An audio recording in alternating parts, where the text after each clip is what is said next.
You opened your mouth and said the thing, and the moment it left you, you knew it changed nothing. You knew it before you said it. Welcome to the Stoic Compass. I am EPICTETUS, and today I am joined by Carl Jung and LAOZI. Today we are examining, when is silence the most powerful thing you can do?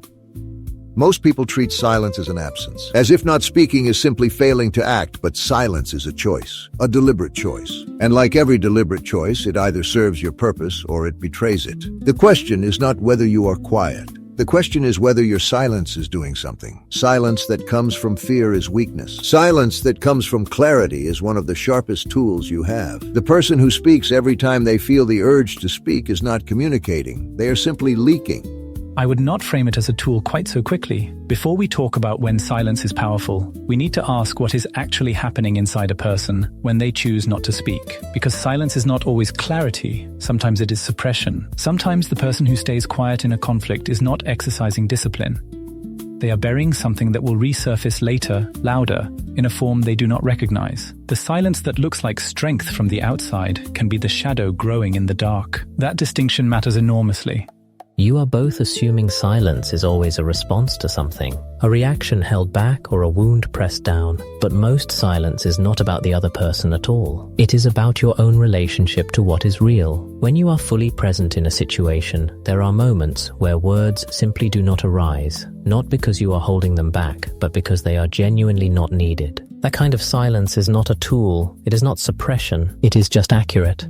Accurate. That is an interesting word, but I want to press on this. You are describing an ideal state. The person who is so aligned with reality that they naturally speak only when speech is warranted. Fine, but that is not where most people are. Most people are in a room with someone who just insulted them or dismissed them or made a decision that affects them, and they are deciding in real time whether to respond. That is the moment I am interested in. And in that moment, the question is not philosophical. It is immediate. What are you going to say and why?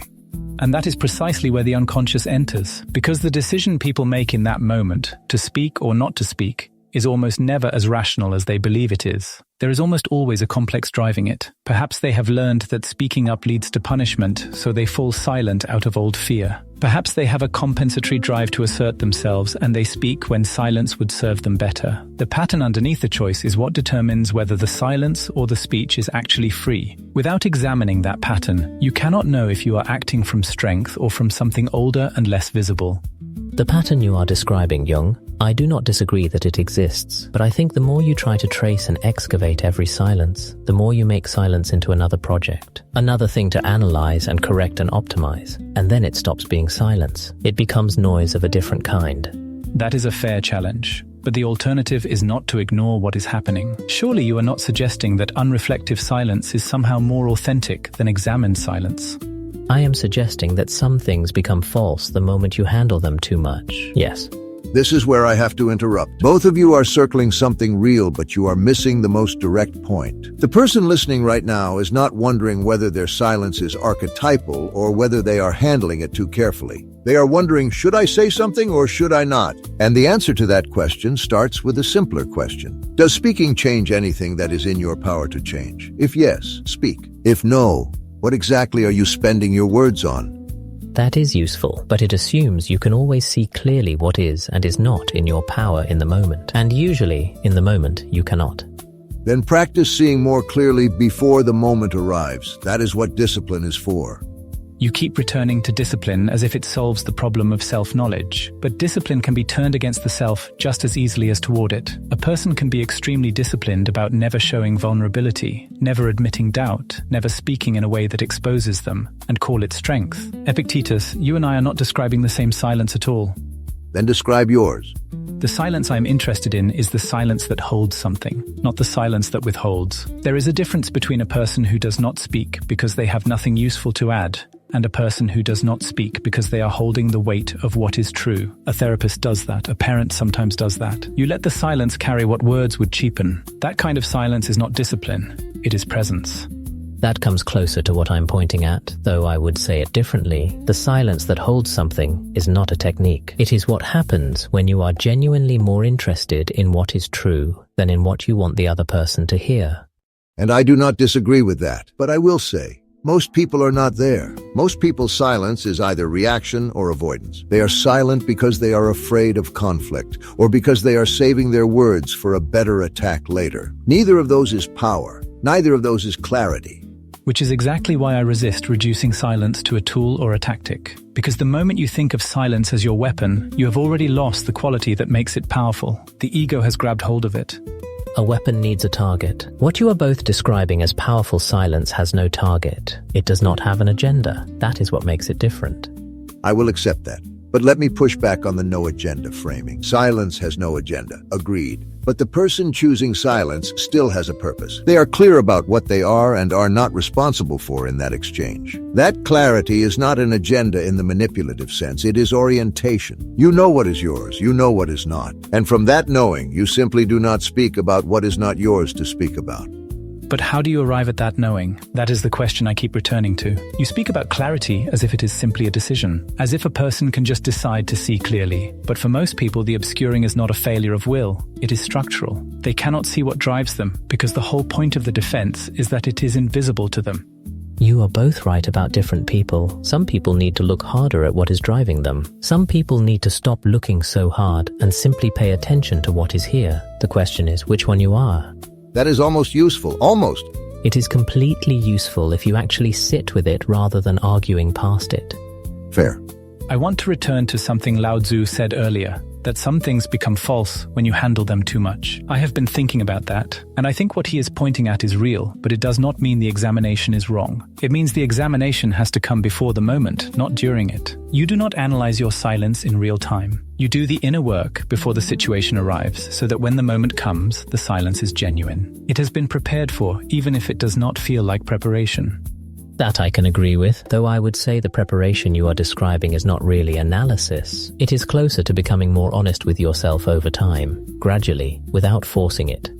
And without forcing it is not the same as without effort. That is where I want to plant a flag. Becoming more honest with yourself is work. It requires showing up to it repeatedly. You do not accidentally become the kind of person whose silence carries weight. No, but you also cannot will yourself into that kind of silence. There is something that has to be surrendered, not achieved. The river does not decide to carve the canyon, but it does not stop moving either. I will allow that one.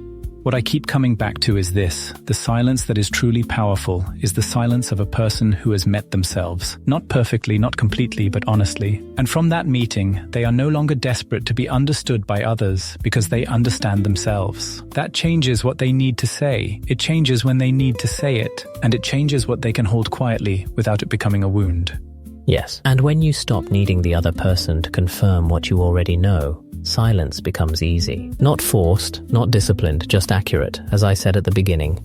Then let me say what I think we have actually arrived at. Silence is not powerful because it is strategic. It is powerful because it reveals what you are made of. Every time you speak when you should not, you show that you are still governed by something you have not examined. Every time you hold silence from a place of clarity, you demonstrate, to yourself more than anyone else, that you are not at the mercy of every impulse that moves through you. That is not mysticism. That is self-governance, and self-governance is the beginning of everything.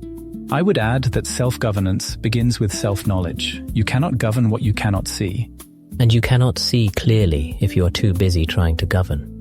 And with that, we have arrived at the actual question.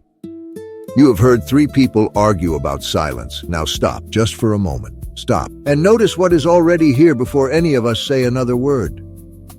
The silence that changes something is not the silence of a person who has nothing to say. It is the silence of a person who has stopped needing to say it. Most of the time, when you feel the urgency to speak, to defend yourself, to explain, to correct the record, that urgency is not about communication. It is about anxiety. Something in you is uncertain and words feel like proof. If you say the right thing clearly enough, the other person will see you correctly. The situation will resolve, the discomfort will end. But it almost never works that way, and somewhere beneath the surface, you already know this. The silence that is actually powerful is what becomes possible when you are no longer trying to use words to close a gap inside yourself. When you are not desperate to be seen correctly, you can wait. You can hold the space. You can let things be unresolved without it dismantling you. That is not distance or coldness. It is the opposite. It is genuine presence, because you are not consuming the moment with your own need. This takes time to develop. It is not a decision. It is a direction you move in gradually as you become more honest with yourself about what you are actually afraid of. Today, try this. Find one situation where you have been wanting to say something. Justify yourself, correct someone, explain your position. Write down, privately and honestly, what you are actually afraid would happen if you stayed silent. Not what you think should happen, what you fear would happen. That fear is the thing worth looking at. The silence will take care of itself once you see what has been driving the words. You do not become the kind of person whose silence matters by staying quiet more often. You become that person by knowing yourself well enough that your words carry weight when they arrive. The rest you let go, not because letting go is easy, because spending yourself on what you cannot change is the longest way to lose. That is the only thing we have been saying this entire time. You already knew it. Now go find out if you will act on it. If today's conversation has served you, take it further. Pay Attention by C. Tribute. 12 Lessons in the Practice of Seeing Clearly. Available now on Amazon.